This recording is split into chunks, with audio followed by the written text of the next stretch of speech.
saw, I have been principal of a school. I have a highly prestigious school. Never in my life I have made any compromise, although I keep on making fun and joke, etc. I have worked with 5 different governments on behalf of Ramakrishna Mission. There have been many occasions when I have been traveling without proper tickets, and I have been running after the ticket checker कि आप कुछ पैसा रिश्वत ले लीजिए. There have been occasions when I have gone to ministries. In case you have some demand, you take it. नहीं स्वामी जी, आपसे कभी नहीं. Never in my life I have given a bribe. And I have been running after them. TT साहब आपका जो rate है आप ले लीजिए. नहीं स्वामी जी, आपको ऐसे ही हम टिकट दे देंगे. Never. Because my Antaryami knows I am honest. My Antaryami tells his Antaryami, fellow is honest, don't take money from him. His mind takes a turn. Bhai, these are not stories, these are real facts. If you want to lead, change yourself, model yourself. And friends, Swami Vivekananda says, power of word. You will say, people will listen. Bhagwan Buddha ne Angulimal ko kaha, you stop. Angulimal, such a great robber, killer, he stopped. Where from comes that power? Swami Vivekananda said, sisters and brothers of America, the entire audience got up and clapped. Why? Have you ever wondered where from they get this power? Alexander has become a story. Socrates is confined in philosophy books.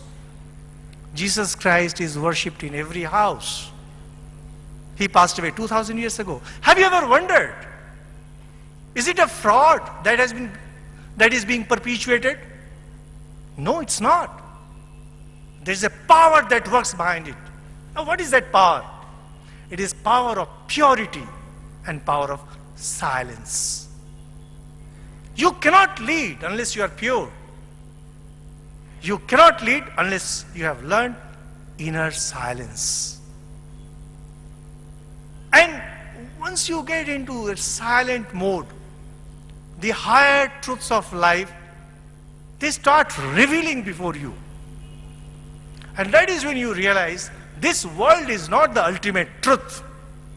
Ultimate truth is, you call it God, call it Allah, call it Bhagwan, call it Satchidananda, call it consciousness.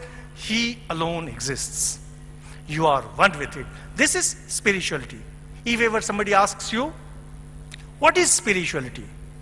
You will say that to be one with God. But is it possible for you people to give up everything and be one with God? No, just not possible. And nobody expects you to be like that.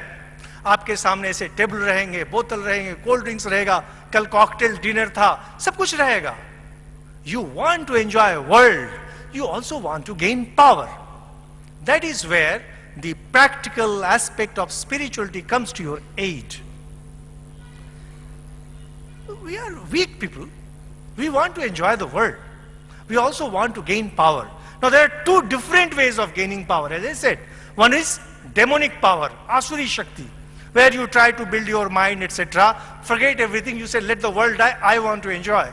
And there is another option, where you apply spirituality at the practical level, raise yourself up, gain your power, gain your mental power, gain the power of your organs, and win.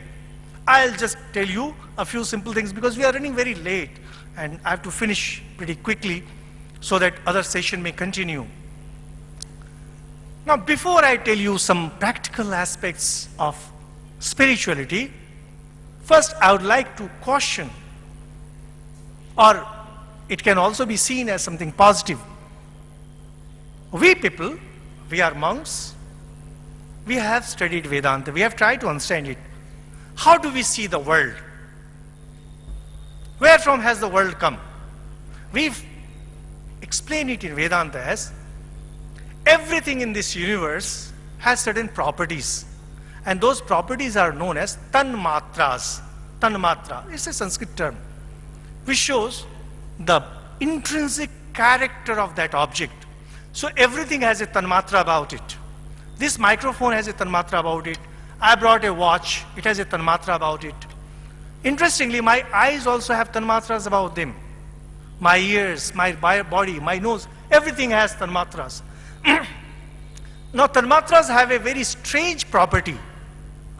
Same kind of tanmatras tend to mix with itself. So eyes and sight, they are same kind. Sound and ears, they are of same kind. So every time our organs come in contact with the likes of its own, it tries to become one with it. Therein lies our entire trouble. I see a beautiful car, an expensive car, and my tanmatras get one with that car. I want to own that car. I see a beautiful model of phone. It might be expensive. I want to own it. You don't want to own it. The phone wants to own you. You don't want to own the car. You don't want to own the building. You don't want to own a chair. It is entirely the other way around. And you, who is a divine being, you completely forget your nature. You start running after it. To stop your Asurik Shakti, to stop your Asuric growth, first thing that spirituality says, don't be under the sway of tanmatras. These are objects. This microphone is an object. This watch, it's an object. I am a much more powerful thing than this. Why should I be a slave to these objects? There is no sermonizing in it. There is no preaching in it. It's a plain and simple truth. I am here. This watch is here. It's an inert object, but it has some characteristic, some property. It wants to own me, and it owns me. If you really want to grow in divine nature, if you want to gain that power, first thing you must know, whenever you are coming across a person, he has some tanmatras about him. Whenever you are coming across an object, it has some tanmatras about it. It will try to possess you. Be careful. Tell your mind, do you really want it? If you don't want it, don't go anywhere near it. You say, आप अपने रास्ते, हम अपने रास्ते. जय राम जी की. इसके आगे कुछ नहीं. बस यहीं पर समाप्त.